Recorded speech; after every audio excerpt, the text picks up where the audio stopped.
talk about your understanding of what is actually happening at the moment in your country.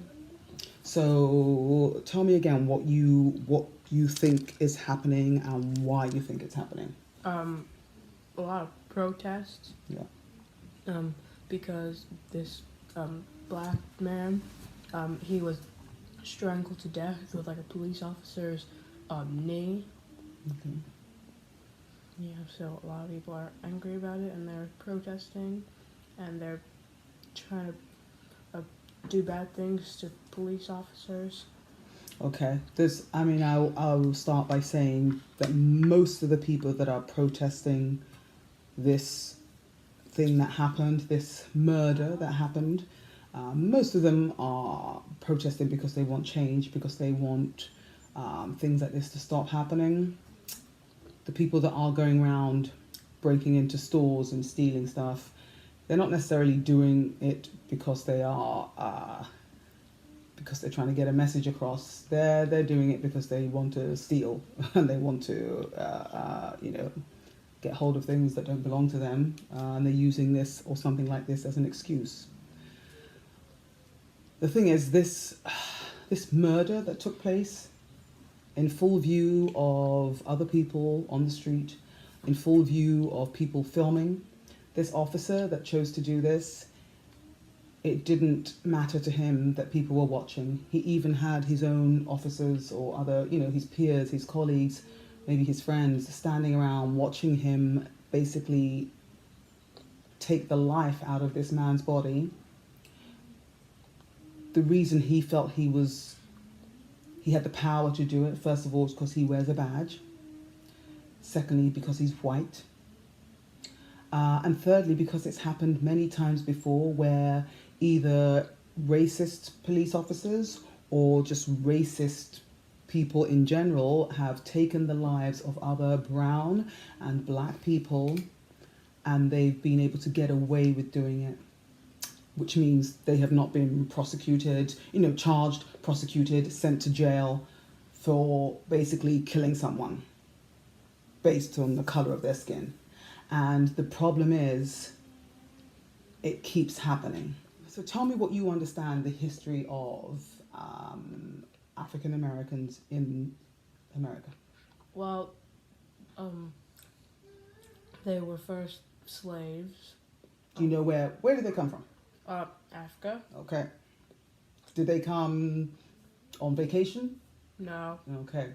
How did they come here? They probably came here get a better life or something. Oh, so you think they came because they wanted to come here? Oh no, they were brought here. Oh yeah, they were brought here by all these white people like Christopher Columbus and like these other Spanish people who had because they wanted Spaniards, people from Spain. Spaniards. You think? Okay. Yeah, because I remember learning a little bit about this. They had first enslaved the people who were native to America, mm-hmm. but then since all these diseases that they were bringing, the people and the people that were native to America, they weren't used to these diseases, so they died off quickly. So the Spaniards needed to bring the African Americans there the Africans okay. to do the work that the Native Americans were supposed to do. Okay, what were supposed to do? You mean they were supposed to do? No, but the Native American the Spaniards were gonna make the Native Americans do. Okay, so they weren't it's not like it was a job that they were being paid to do, right? They were being forced to do this job. Yeah. Right? Okay, because the Europeans that came over, they came with weapons that were not just, bows and arrows or spears or whatever. They came with guns and which the indigenous people to America, they weren't used to that. The indigenous people in Africa, they weren't used to that. So they were people from America, went over to Africa, saw that it was a continent that had, a lot of people. Mm-hmm. I would say, yes, hard workers, because they worked mostly in the land. So they came, they took as many people as they could Yeah. by force, pretty much, like against their will. Yeah. And That's right, but full of but bear in mind, it's not the Europeans that went over there to take people they were going to make slaves. They didn't really do all of that by themselves. They actually had some African people who were willingly and greedily selling their own people to these Europeans that came to gather slaves. There were Africans who were willing to take some money or take whatever the payment method would be to sell some people.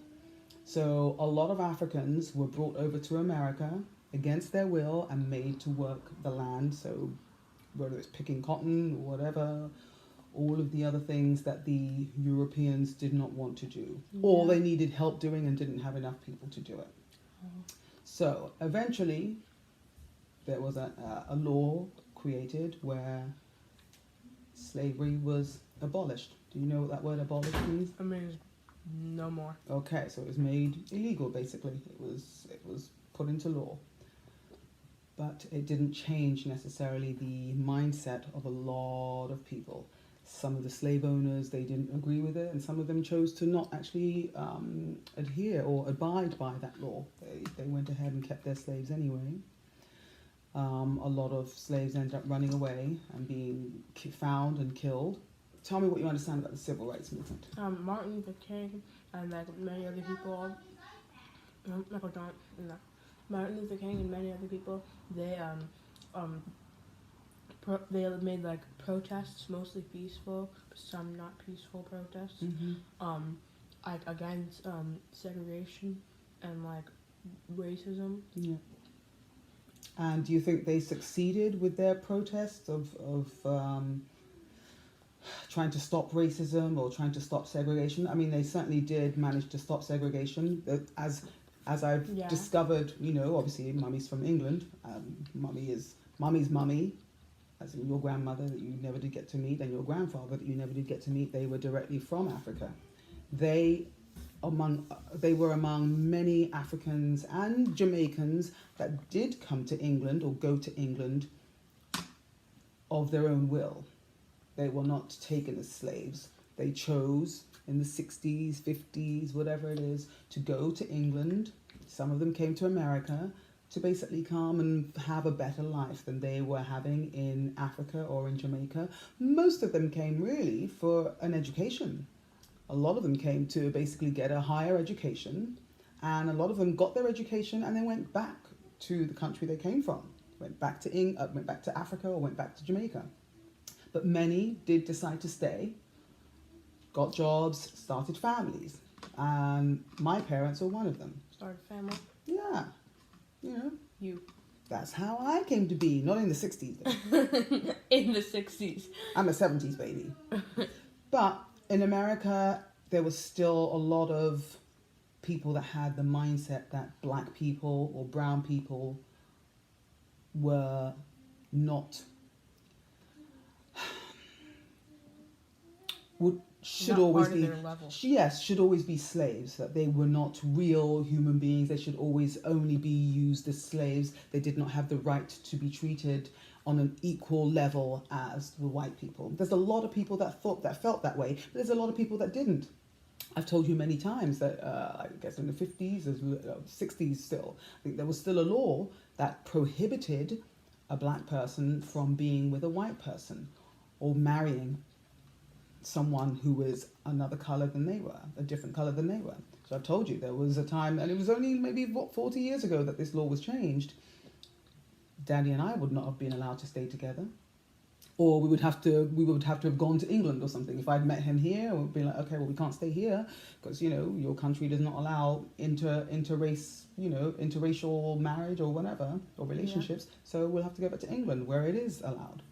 But just because a law is passed and people are told, okay, you must desegregate your schools. So therefore, you're not allowed to be segregated. You have to have every race has to learn together, or every race has to work together, or every race has to drink from the same water fountain, or go to the same sections in the library, or whatever, or sit wherever they want to on a bus. Just because the law is passed, it doesn't mean that the people that think that law is correct, it doesn't mean it changes their minds.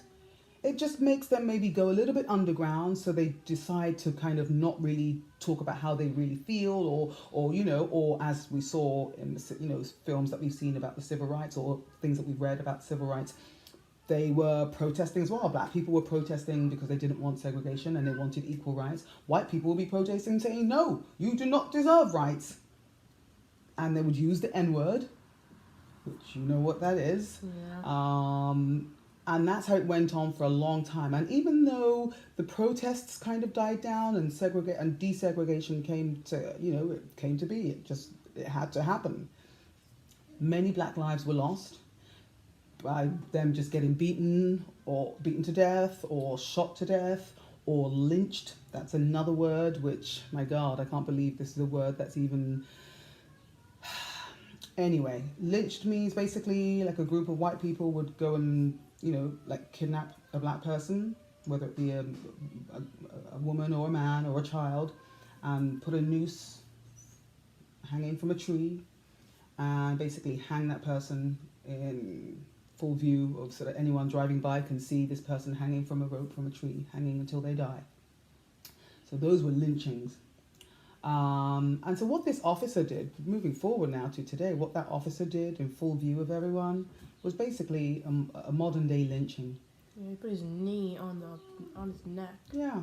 And, a couple of years ago, we had a group of police officers, because they were saying that these men that they're, killing on the street, either, this person was selling illegal cigarettes, or this person might have had some drugs in their pocket, or this person might, exactly. But, or this person looks like someone that committed a robbery a couple of days ago or whatever. I don't know if you heard. Yeah, looks like, exactly. There's no definite evidence. So just because you think, that person might be that, might have done that, instead of maybe trying to arrest the person and say, well, I'm taking you down to sort of charge you with a crime until you get proven innocent. Instead of doing that, they use the most unnecessary force. They go right away for killing.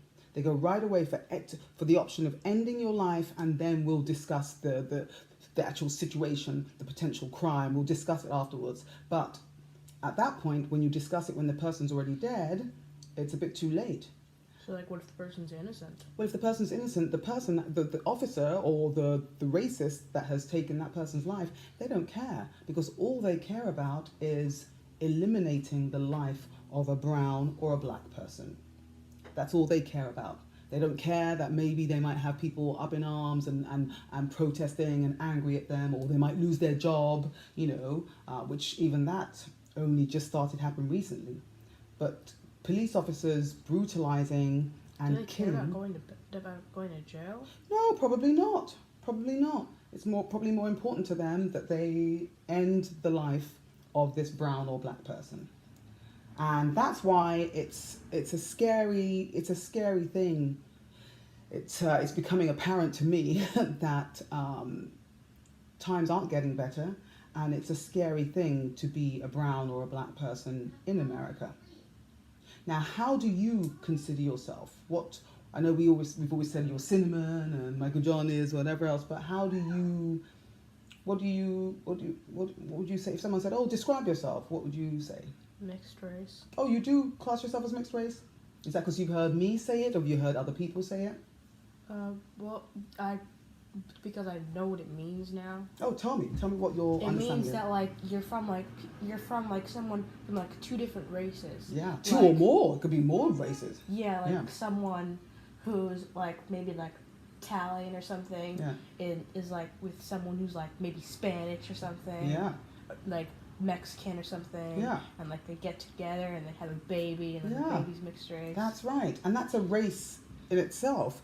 I've heard, especially here in America, not really in England, to be honest with you. And when I did hear, I think it was when I was very, very, very young. I used to have, a couple of mixed race friends. And in England, when I was growing up, mixed race people were called half caste, which it's not a nice way to describe them, really, and at some point someone said, listen, that's not a good word to use, that's not a good description, let's call it something else. So we started using mixed race. Some people now say biracial as well, which I think adequately describes someone like you or Michael John or many of our other friends that we have. Yeah. You're not, it doesn't mean you're mixed up. You just have various different races in you that make you as special as you are. So for you, you've got African, yes? Yeah. You've got obviously my British culture as well. Yeah. You in Daddy you have what? Italian, Irish, Sicilian. Sicilian. You've got to get it right. Sicilian. Sicilian, okay. Irish. Irish. American. American, I guess, yeah. Polish. Polish. Yeah, Polish is there as well. Yeah. So this to me makes someone like you extra special because you have all these wonderful different influences that make your blood and your skin and your everything very, very special and very exciting. Yeah. You've got so many different cultures that make who you are, you know, and it's like, okay, I'm very, very interesting because this is my heritage, this is my heritage, this is my heritage. For me, mine is just Africa, you know, and that's interesting. And a little British. Well, British in the sense that, yeah, it's my culture because that's where I was born, that's where I grew up. But my blood is African. My blood is directly from Nigeria because that's where my parents directly came from. Hello, garbage guys. But you have British culture. Like, I have British culture, absolutely. Like you love a cup of tea. I love a cup of tea. Cup of tea. Cup of tea and a biscuit. Ooh, delicious.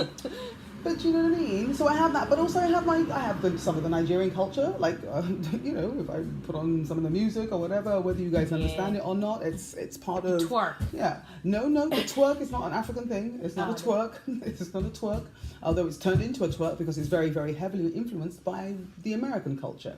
You know, we're all kind of blending in together now. You know what I mean? But I love the fact that you do refer to yourself as mixed race because I think I like the word biracial better. Biracial? Okay, yeah. Yeah. We'll use that. That to me works as well. But it's an interesting thing for me to discover the problems that many biracial people in America have difficulty figuring out what they are and how to class themselves, how to categorize themselves, excuse me. Because America does not see a biracial person as just being their own race. They say a biracial person has to be one race or another race. You're either black or you're white, especially when you come from black and white parents. In America, the history coming from the days of slavery, if there is a child that has one black parent, then automatically the child is black. And it came because... Even Michael John? That's right. No matter what he looks like, that's how they were seen. But that was because back in those days, and unfortunately still up until these days, there are some people that do not want a child that has any black in them because they see black people as being nothing more than slaves. So that meant that African Americans have taken that and said, fine, we will take anyone that's got black blood in them. We are proud to be black. And we will take anyone that's got, you got a tiny drop of black in you? Yes, you're black. We claim you. You are one of ours. You know, which is wonderful because then you belong, you are identified as one particular race. But you as the person, you know fully well that, okay, that's maybe my mother's side, she's black, or, you know, maybe my father's side, he's black. But what about my other parent? You know, because I'm not just that. I was made by two people and they were from two different races. So what about that side? So do I just ignore that side? That's a little unfair. That's, you know, why should I have to pretend that part of me does not exist just because this one side of me, this one side that makes me who I am has claimed me? So it's a bit of a difficult conversation for people that identify as biracial in America because they don't see biracial as a race in itself. And that's something I'm trying to sort of tell my friends here in America, that just because that's how things were seen back then, it doesn't mean that's how we have to see things going forward. You know what I mean? Yeah. So I'm happy that you guys, even though you are American, you are hearing the way that I refer to people like you that are from different races. Biracial. Yeah. You are not black and you are not white. You are biracial. Why can't that be a race in itself? The way that Chinese or Indian or whatever, why do you have to be black or white? You're both. And that's a beautiful thing, you know? So there's a lot of tension right now. There's a lot of tension, and there's a lot of bad people doing bad things and using this tense time as an opportunity to do bad things that have nothing to do with the message that we're all trying to spread or the message that people are trying to learn. You know what I mean? Yeah. So I just want you to be aware that this is what's happening, and it's causing some fear. It's also causing people to really be interested in just learning a lot. And that includes a lot of the parents of a lot of our friends out here in our town as well. A lot of people are, as they would say in America, trying to get woke. You know what I mean? Woke. Have you not heard that phrase? Girl, let me tell you something. What does it mean? Well, getting enlightened, getting educated, becoming smarter on a topic, becoming more aware of the cultural activity, of cultural differences and cultural similarities, being more aware of what's happening around you and not just staying in your own bubble. Getting woke. Woke. And it doesn't mean getting woken up at 8 a.m. when you're like, I still want to sleep more. No, mama, let me sleep, mama. Is that how you talk? What? Mama, let me sleep, mama. Thank you for joining us for another week. Rain, we're doing another life. Standing here, calling all my friends. I hope you enjoyed the show. Calling to my demons, please don't let me go. I need something wonderful. I believe you can't take me places I'm not supposed to be. You can't steal the thing that God has given me. No more pain, no more shame or misery. You can bring me down. You can take me down. You can bring me down. You can take me down. You can break me down. You can take me down.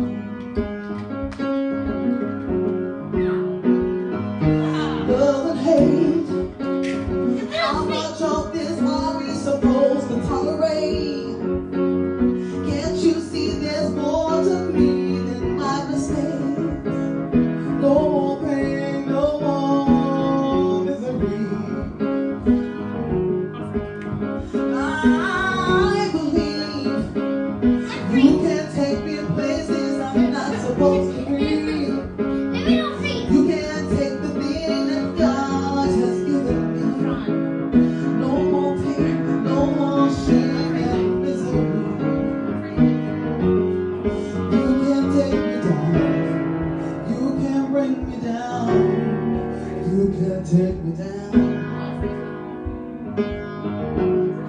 You can take me down. You can bring me down. You can take me down.